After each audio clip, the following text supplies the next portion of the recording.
Hi, I'm Jake. This is Malcolm. We're here with the Biosphere today, and we're at the A-Frame. We've actually got the luck that we're going to speak to some of the miners that had a personal experience with this area. And we're also working in partnership with the Coalfields Regeneration Trust to develop this video.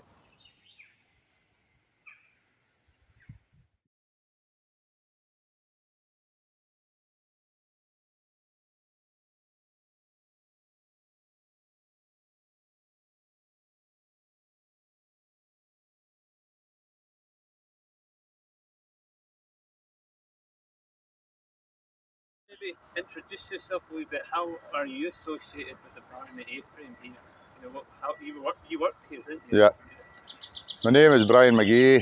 I went into the industry in 1972 at the adjoining Pat the Killach.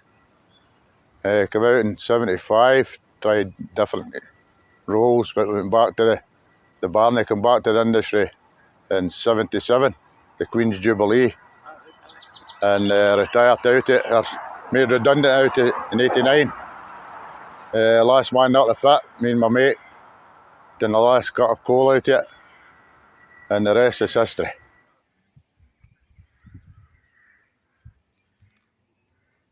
My name's David Reid. I started my mining career in 1972. I was actually here at the Barony because that was the training centre at the time. Done your wee stint here and then you went to your own pit, which mine was Killach. There you went underground and you were 20 days with an experienced man. He learned the ropes, and then you were on your own kind of after that, and you just worked your way up through. My association with the Barony, family-wise, is my great-grandfather was killed here 1955. He was killed with one of these hutches here that run away and crushed him. He was 74 years of age, believe it or not, and he was 62 years underground.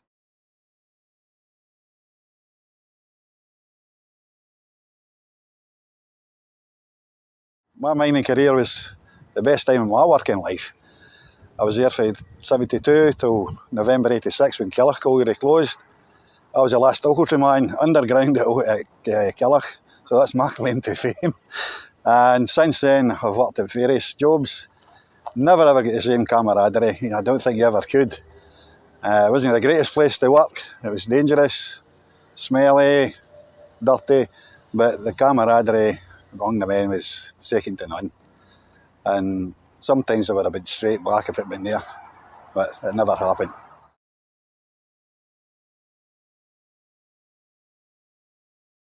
Yes, I would say it's been a thing, money well spent. It's letting the generations coming up know what their forefathers did. As I said, it was my great-grandfather who was killed here in 1955, and he was 74 years of age. He'd been underground for 62 years. He started when he was 12. So things, not just for him, but for all the rest of the men that were killed, not just in the Barony, or the bits in here. It's a great thing for the local area. I can see it every day out in my back garden. Wherever we walk about in Ochiltree, you can see the A-frame. So it's always a constant reminder for us to work in the pits. I'm quite glad it's happened. Down the pit, injuries was common thing, but it was a very safe place to make it as safe as possible for you and your workmates. But it was just the industry you were in. There was always something going to happen. You slept. When you slept, if something was coming. The boy that lost his leg, he got run over with a mine car because he fell in front of it. He just slept. It was just a thing that was going to happen. And they say I carried that leg out the pit for the ambulance. But the boy never ever got his leg back. Came with me, his artificial leg. I think he's dead now. You know, so didn't he? Damn shit. Yes. Personal injuries, quite a few myself. I got a hole in my leg where I was on a belt and a stone come out of the roof and come down the belt. Caught us. Wiped us down the belt, doing my shirt and everything off me. Nearly lost 2 fingers there on a sprocket, which was taking the sprocket off with the engineer. When it come off, it burrowed around about, cropped off 3 fingers there, 36 stitches. Hospital again. First name terms with the doctors. So I'd say when you get injured, you go injured. You didn't. Very, very seldom you get a black nail was about the best you could come out with. But when you get hurt, you did get hurt. You know, it was, and good men died.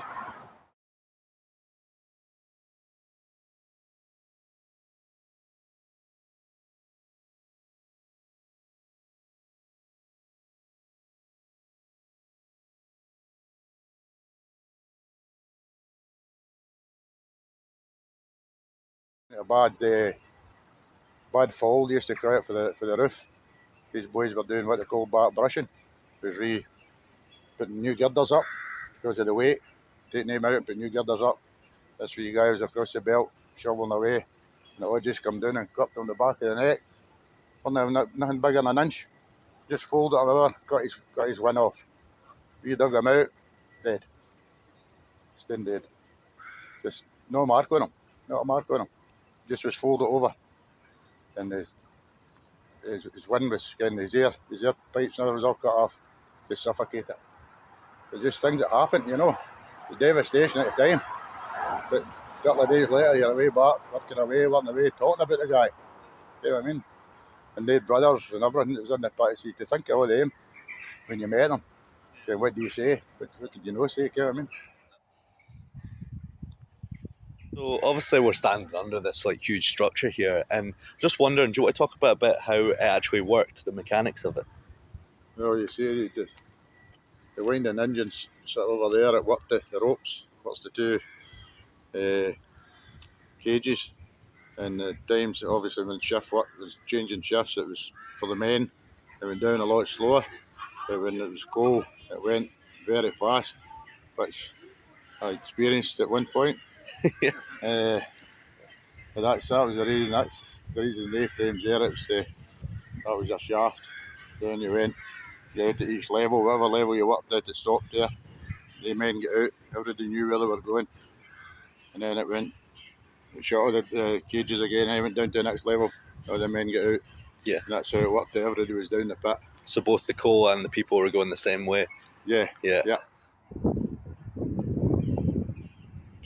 So just a final note, what would you say to people that are coming and visiting here and just about the history in general? I would say it's a very interesting bit of history, this, for the full Shire. It'll be the same all over Britain because they'll all have them. There's no pits left, there's nothing left. But this is money well spent, I would say, for people just to come in and realise what's happened to the communities. And communities was flourishing well when these pits were all going. I would say to them, come and see it. I think you'll come back if you do. It is your heritage. When we're old now, we're the last of them. There's not many. I'm in my 66 now, and there's no many younger than me that did work in the pits. So it's here. It's here to be enjoyed. You can bring the kids and everything, and just take a moment and take it in and just think, oh, maybe my dad worked there, my granddad, or whatever, and just keep the place, keep it going for the future generations because it needs to be kept.